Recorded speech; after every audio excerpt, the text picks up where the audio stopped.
Here we will see creating abstract class in Python. The abstract class are created using the ABC module, which provides the ABC class and abstract method decorator. And ABC defines an interface that must be implemented by any subclass, which ensures a consistent structure and prevent direct instantiation of the ABC itself. The main goal of the abstract base class is to provide a standardized way to test whether an object sticks up to a given specification. It can also prevent any attempt to instantiate a subclass that doesn't override a particular method in the superclass. And finally, using an abstract class, a class can derive identity from another class without any object inheritance. Python does not provide abstract class in the same way that other programming languages do. We can create an abstract class by importing a Python built-in module named abstract base class, also known as ABC, and abstract method from the ABC package, which allows us to achieve abstraction in Python. The syntax to import the ABC package with ABC class and abstract method module is from ABC import ABC,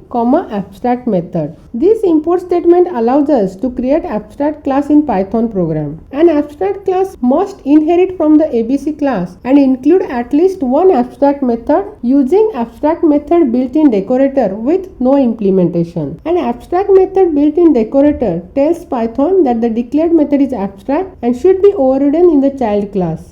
General syntax for defining abstract class is: first we have to import, so from ABC import ABC and abstract method, then define a class with class abstract name and inherit ABC, then abstract method, then abstract method decorator and the method with def keyword as def abstract method name and with parameters. Since we are not writing any code, we have to write pass statement inside it. In Python, we can use an abstract class when we need to share the same method to all non-abstract subclasses with their own specific implementation. The common member of the abstract class can also be shared by all concrete subclasses, which makes an abstract class useful in making the program more flexible and understandable. And we can use the abstract method when the same method has to perform different tasks depending on the object calling it. Also, we can use a method as abstract when you need to be overridden in its non-abstract subclasses.